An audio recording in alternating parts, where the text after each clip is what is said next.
ซื้อตั๋วเข้าสวนสัตว์ค่ะเท่าไหร่คะ100 บาทค่ะนี่ค่ะนำเงินไปเลยค่ะขอตั๋วด้วยค่ะนี่ขอบค่ะคุณค่ะ ตั๋วสวนสัตว์ของเมลอนไปค่ะไปดูสวนสัตว์กันนะคะ ไหนมีอะไรบ้างคะ นี่คือสวนสัตว์ของเราค่ะว้าว อันนี้ก็จะเป็นยีราฟค่ะซึ่งป้อนอาหารได้นะคะลูกค้าป้อนเลยไหมคะลูกค้าป้อนไหมคะได้ค่ะนี่ค่ะ ส่วนนี้ก็จะเป็นเสือสิงโตกับพวกลูกๆของมันนะคะค่ะแล้วนี่ก็จะเป็นม้าลายนะคะนี่ก็จะเป็นสวนสัตว์อันนี้จะเป็นสวนอะไรนะคะค่ะแล้วก็จะมีพวกไดโนเสาร์ต่างๆมีประเภทของมันซึ่งแยกแล้วค่ะประเภทไหนประเภทมันค่ะอันนี้ประเภทเดียวกันอันนี้ลูกของตัวนี้นะคะส่วนตัวนี้นี่เข้าใกล้ไม่ได้เลยนะคะเพราะมันดุกับเพื่อนอีกตัวนี้ไม่ว่ามันจะตัวเล็กแต่มันก็กัดทะลุเนื้อตายเลยตัวนี้ร้ายสุดค่ะแล้วที่นี่มีสัตว์ที่ร้ายสุดเลยนะคะนี่ร้ายสุดเลยกัดได้ด้วยนี่สิงโตเสือแล้วก็นี่จะเป็นลูกมันแล้วนี่ก็จะเป็นม้าลายก็จะเป็นส่วนในเดซที่รีวิวไปเมื่อกี้นี้นะคะนี่จะเป็นตะกร้าอาหารของยีราฟดูนะคะว่ามันใช้งานยังไง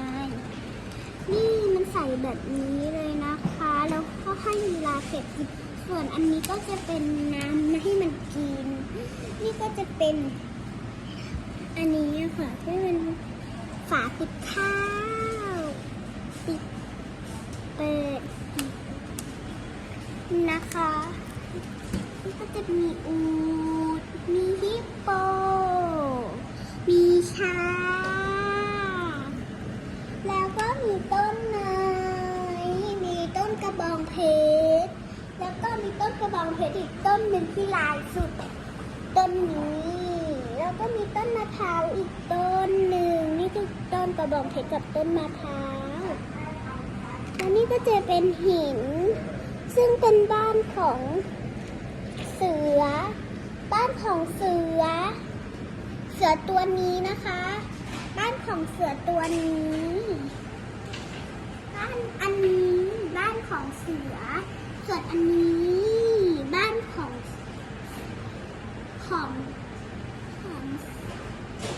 อันนี้สิงโตนะคะกับเสือบ้านเสือจะเป็นอยู่ตรงนี้บ้านสิงโตจะอยู่ตรงนี้แล้วส่วนนี่จะบอกว่าพวกมันชื่ออะไรนะคะอันนี้ชื่อยาน่า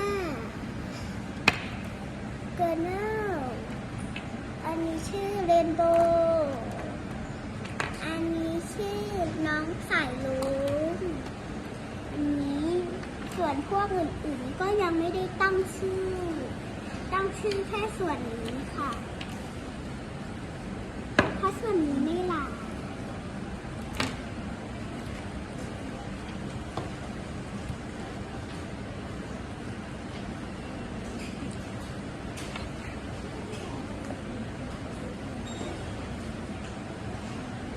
ส่วนตัวนี้ก็จะเป็นตัวลายลงมานิดหน่อยนะคะแล้วสัตว์เราก็มีแค่นี้นะคะ ถ้าทุกคนแบบนี้ก็เล่นได้นะคะ อย่าลืมกดไลค์ กดแชร์ กด Subscribe ด้วยนะคะ บ๊ายบาย